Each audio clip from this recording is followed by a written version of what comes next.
Assalamualaikum warahmatullahi wabarakatuh. Bismillahirrahmanirrahim. Alhamdulillahi rabbil alamin. Wassalatu wassalamu ala asrafil anbiya'i wal mursalin wa ala alihi wa sahbihi ajma'in, amma ba'du. Adik-adikku mahasantri Mahat Al-Jami'ah UIN 1 Tulungagung yang dirahmati Allah. Alhamdulillah, hari ini kita bisa bertemu kembali untuk melanjutkan kajian kitab Jawahirul Kalamiyah, yang insya Allah pada hari ini kita akan membahas terkait dengan sifat istiwa atau menempati. Untuk lebih lanjut, mari kita mulai. Bismillahirrahmanirrahim. Soal ma al-muradu bil istiwa'i fi qawlihi subhanahu wa ta'ala ar-rahmanu 'alal 'arsy istawa. Mal muradu, apa yang dikehendaki dengan istilah istiwa?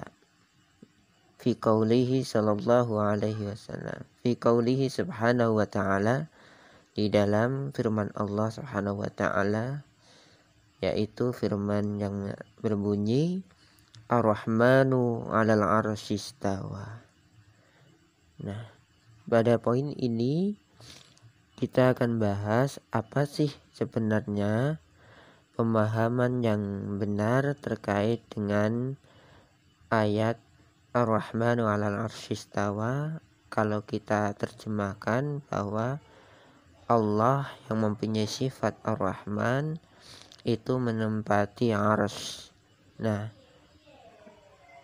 istilah menempati itu bagaimana yang dimaksud di dalam ayat tersebut? Maka dalam kitab Jawahirul Kalamiyah dibahas dengan pembahasan sebagai berikut. Al-muradu bihi istawa yaliqu bi jalalil rahman jalla wa ala.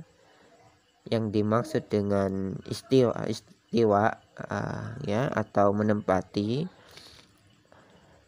yang di situ dijelaskan bahwa Allah menempati arsy, itu maksudnya adalah fal istiwa'u ma'lum wal kaifu majhul, bahwa istiwa Allah menempati arsy itu maklum, itu bisa dipahami secara akal, tetapi yang perlu ditegaskan di situ adalah wal kaifu, sedangkan bagaimana caranya, nah itu yang majhul, yang tidak diketahui.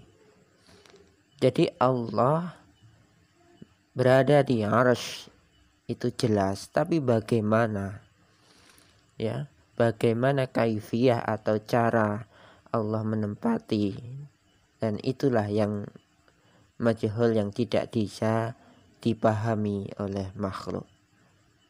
Nah, istiwa'uhu 'alal 'arsy, atau menempati arsy, itu laisa ka istiwa'il insan 'ala safinah, tidak seperti manusia menempati suatu tempat, contohnya seperti naik perahu, atau al-dhahril dabbah, atau naik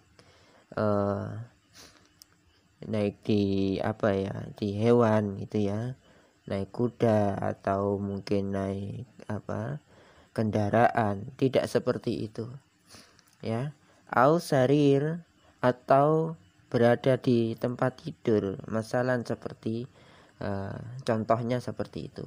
Tidak seperti itu intinya Jadi Allah menempati arsy itu tidak seperti makhluk menempati tempatnya, seperti kita tidak seperti kita ketika duduk di kursi, atau tidur di ranjang, atau naik kendaraan, tidak seperti itu. ya. Kenapa? Karena di sini jelaskan faman tasawwara, maka siapapun yang menggambarkan Allah misla dzalika, seperti penggambaran keadaan makhluk, ya.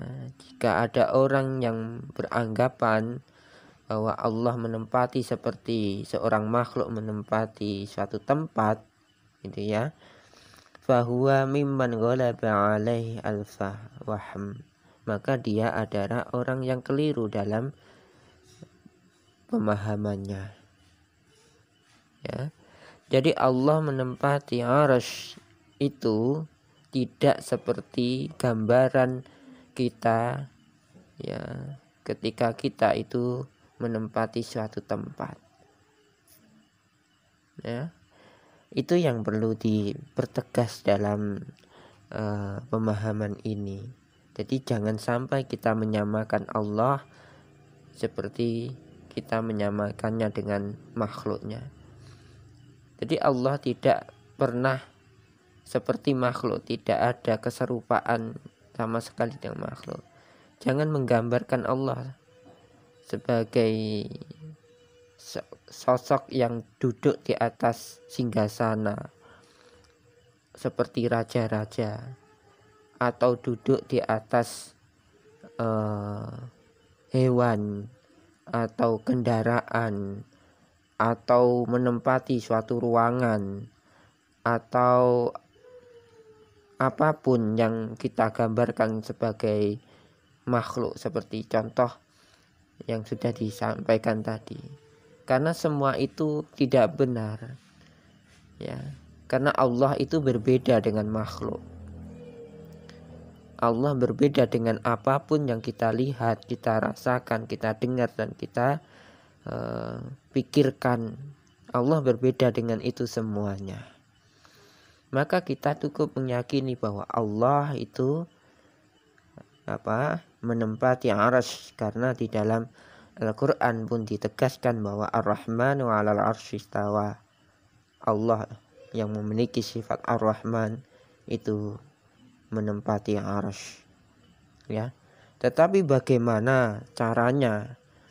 Nah, itu yang kita semuanya tidak akan tahu, ya.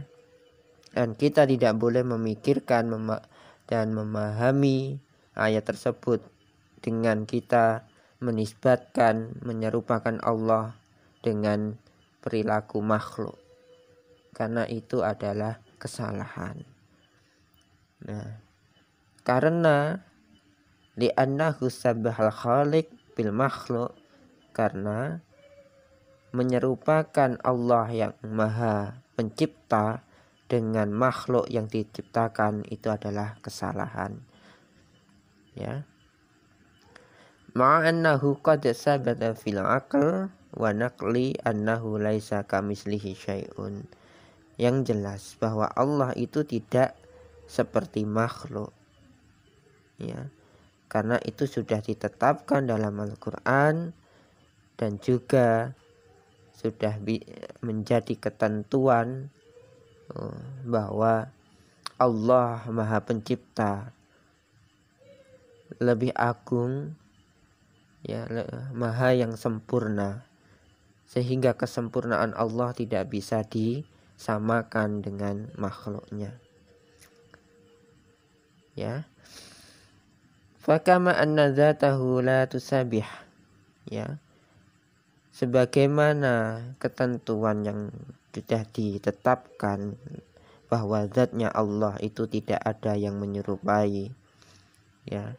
Tidak ada satupun zat, ya, zata syai'un minal makhluk, tidak ada zat yang bisa menyerupai zatnya Allah, ya. Semua makhluk itu tidak ada yang serupa dengan Allah, karena Allah mukhalafatun lil hawadis, Allah berbeda dengan semua makhluk.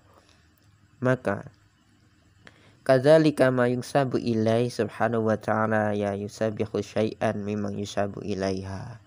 Maka yang jelas sifat-sifat Allah itu berbeda sama sekali, berbeda dengan makhluknya. Sifat menempati Allah di arsy tidak sama seperti manusia menempati ruangan, atau manusia atau makhluk Allah yang lain menempati tempatnya. Semuanya berbeda.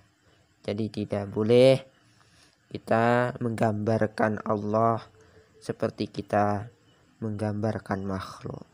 Tidak boleh kita memahami, meyakini bahwa Allah menempati ruangan seperti mana manusia menempati tempatnya. Kita juga tidak boleh menggambarkan Allah seperti raja-raja yang menempati singgasananya. Ya. Karena Allah berbeda. Allah mukhalafatul hawadis. Itu yang harus kita tanamkan dalam keimanan kita. Jangan sampai kita mempunyai kesalahan dalam keyakinan kita terkait dengan sifat-sifat Allah. Mungkin sedikit itu saja pembahasan terkait dengan pemahaman bahwa Allah itu menempati arsy. Ya. Jadi tafsir dari surah, ya, dari ayat yang berbunyi Ar-Rahmanu 'alal 'arsy istawa, bahwa Allah itu menempati arsy secara maklum kita sudah memahami bahwa itu merupakan sifat Allah, tetapi secara kaifiyah bagaimana caranya maka itu tidak bisa kita pahami dan tidak bisa kita ketahui karena Allah itu berbeda dengan makhluk. Mungkin itu saja yang bisa saya sampaikan. Terima kasih untuk semuanya. Semoga Allah senantiasa menjaga keimanan, keislaman, keihsanan kita. Terima kasih. Wallahu muwaffiq ila aqwamit thoriq. Wassalamualaikum warahmatullahi wabarakatuh.